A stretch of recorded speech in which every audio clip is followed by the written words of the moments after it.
Welcome to the Comic Scoop, everyone. So, this week, unfortunately, I will not have a weekly review for the new releases of this past Wednesday on the 13th. My work schedule was changed up just a bit, and it wasn't really going to work out for me to go up to my favorite comic shop, which is, I guess, one of the unfortunate things of choosing a location that is 40 miles away from my home. But it is, Third Eye Annapolis is the best place to get comics around here, I think. So it's definitely worth it. But for situations like this, it is unfortunate.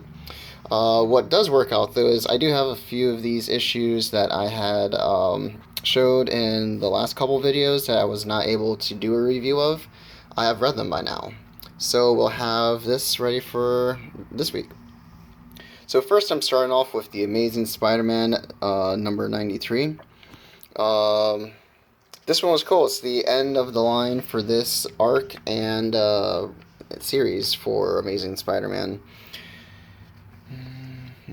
Now, I'm just kind of like jumping into this at the end, literally. I have not kept up with Amazing Spider-Man for several years. Um, but, it's the final issue, which is, and features some key moments, so I definitely had to pick it up and check it out. But we got my favorite version of Peter Parker, aka Ben Riley, the perfect clone of the Web Slinger. So he has been portraying as Spider-Man while Peter is in the hospital, I believe, or in a coma. It's hard for me to tell, but someone has been altering Ben Riley's memories, so he's losing touch with who he is, or more so the Peter that's inside of him. Um, and yeah, so he's kind of like a different character now than he has ever been, which is an interesting take. And I believe they used like Octavius's mind swap helmet to alter Ben Riley's mind.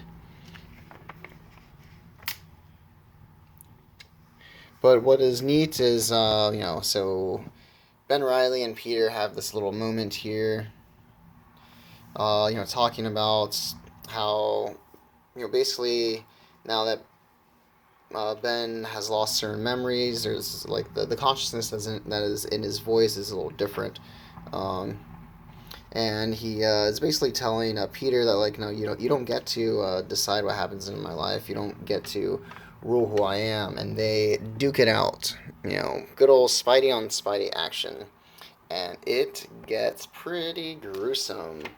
Like, yeah, it's a really good battle. I thought it was pretty awesome. I'm curious to like the lead up to this. I do want to read the rest of the Beyond story. But yeah, they have this really awesome intensive battle, and yeah, Peter Parker gets, I guess, to remain as himself. While it's like, oh yeah, this is the gruesome part that I love that page right here. Mm, Shadow. Yeah, I'm curious. Yeah, where what this came from, and what's gonna happen from here. What is really neat. So they have the ending of their battle. This place like kind of gets taken over by this toxic whatever's, and I guess we're led to believe that Ben Riley is dead. For the umpteenth time or something. Um, it's kind of one of the things that made me stop reading Amazing Spider-Man. I really love Ben Riley, and I kind of get really frustrated with how much they jerk around his character. But that's the end of the main story. Or is it? Because I have this like 1 week later thing, or I guess days, and it's like, Peter's getting checked up after he's come out of his coma. Everyone's happy. Yay, he's alive or whatever. Again, I would have more context if I had read the other stuff. But now we go into this other part where it's like weeks later. And what's cool is, so this person is searching around. Where look? Oh, neat. I did not even I did not even notice that there's like this toxic goo on the side here that says Ben. Oh, that is great. I like that a lot. So there's this stuff that says Ben here while she's looking for him. And out of the rubble, hold on, let me adjust the, yeah. Out of the rubble comes this hand. So maybe he's not dead after all, right? Who knows? But the best part, oop, okay, cool. Um, yeah, I like this. So Peter and MJ are like having this discussion, and then like, oh, we're like, what are you looking at? And they turn and they see this figure. A road of blood led to you. Come with me. So I don't know who is this. Like, who are? Okay, I don't know if this is maybe someone coming back, or is this Ben Riley? Coming after him after Spider-Man again. So now it's at the end. But wait, there's more. And here's the big spoiler, because we feature, I guess, a new character, a new costume design. So Ben Riley, this is months later, and he's holding on to the last, like the little bit of things that he knows, and I really love this imagery of the reflection in the mirror where he's faceless because he has lost so much of his memory. He doesn't really know who he is. Now puts on this new suit, purple, on there, kind of has a Rorschach thing going on with the mask. And now he's out. And he's officially Chasm. I really like that a lot, huh? Like, what was it? Yeah, so, Ben? No, Ben is gone. And where you were, there is only a chasm. I really love this suit. I'm really curious to see what's going to happen. I know a few years ago, Ben Riley came back as the Jackal. And so maybe is he going to, like, come back again as like a different villain, Chasm, or is he going to hold on to some of his morality and be like an anti-hero? But I really love this design. You have like the compact web shooters there. Have the new spider design is really cool. Kind of makes me think of Meritus in the current Venom series. Yeah, it's really neat. Love that purple and green. Really great combination of colors there. So yeah, we'll see. I might be tuning back into Amazing Spider-Man. I don't know. I don't know. So that's that. All right. As Spidey is to Marvel, Batman is to DC. So this is Killing Time #2. Really interesting read. So we get a little bit more into the plot, like the creation. I don't know what the right wording is for it, but we get to see Catwoman and the Riddler plotting, plotting, this big heist that we see in the first issue. And the entire time we got Catwoman and the Riddler hiding out in this cabin, and they are paranoid as, you know, words. So, we go into this one section where months earlier, 3 months earlier to be exact, where Catwoman is speaking with the Joker and, revealing some secret information that he got from Batman. Is it his identity? That's what I'm thinking, but also who knows. But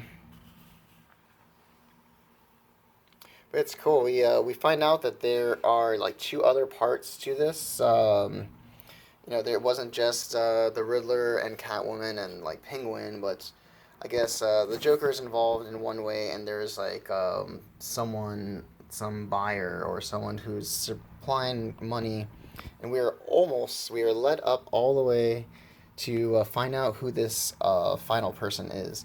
And while this is happening, Batman is tracking down Croc's steps, and he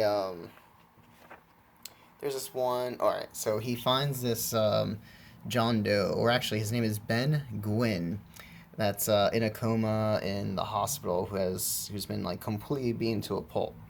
Ben Gwyn, or Penguin, shall I say? So we flash back to issue 1 where the Riddler beats the living crap out of the Penguin. And what's great is, they talk about how he didn't beat him all in like the same with the same force. Some were short blows, some were long, and basically he left a Morse code message, an address. So while Catwoman and the Riddler are waiting for the buyer to come to this secret cabin that they're at, we have Batman right on their tail. So who are they about to answer the door to? Is it the mysterious buyer that we have been told, or is it? Oh, I guess that's the last page that shows it. Or is it the Batman himself? I don't know. They are in trouble for sure. All right, something is killing the children. All right, so this issue is really neat. It's the beginning of a brand new arc, and has a lot of feels just like how the issue one started out. We have this kid who um, either like saw their family, or sorry, saw their friends killed, or saw something gruesome. It talks about like a monster, and of course, no one believes in this kid because monsters aren't real, right? Well, if you've been paying attention at all in the last several issues of this series slash this whole series altogether, monsters are real. Just adults can't see them, and so this kind of like sets up a whole new new town, new characters, same scenario. There's a kid, some other children that are murdered, and a potential monster. And we end with Erica showing up. We have like this little kid crying, feeling so alone and lost, and then just like, hey, want to talk? And yeah, I really love that. Seriously, made me feel a lot like issue one of Something's Killing the Children. Great series. Now, my final one for this mini review is Black Widow, issue 15. This is the final issue of this series, and from what I was reading, it might be the final issue of Black Widow for some time. And it's pretty neat. I want to read the rest of this arc. We have Natasha is missing an arm.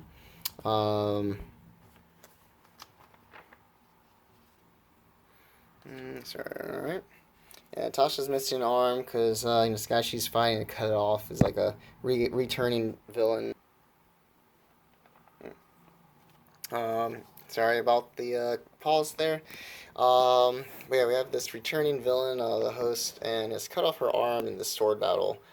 And it's really unfortunate because while like her life is on the line, Natasha had left her husband and son behind to protect them, and so the Winter Soldier, Bucky, and Hawkeye have been helping her along the way with being the family that they are. And it's a pretty neat issue. I really like the fight in it. It's really high stakes. Always love me some Winter Soldier.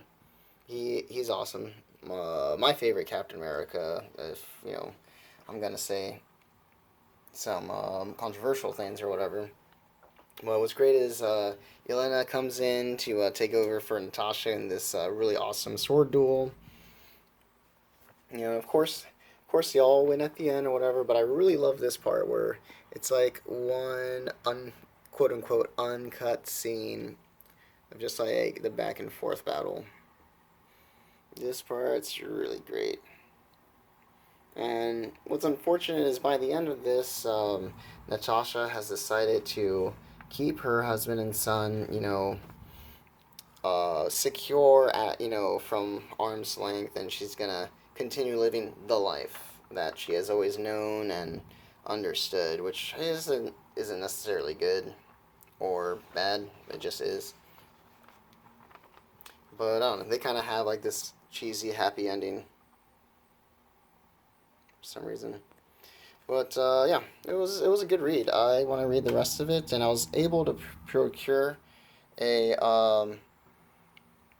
was able to procure the Peach Momoko variant cover of the same issue, and I really love this. You got Yelena and Natasha there together, kind of The foreshortening there of the angles, it's beautiful. All right, well that's everything, y'all. Thanks for watching. Sorry again, I don't have new stuff from this week. I also won't have any videos up next week because I'll be going camping in the middle of the week. I'm gonna try to shoot out one more video on Monday, just to keep stuff going every week with some other comics. Well, y'all have a nice day. Have a good day.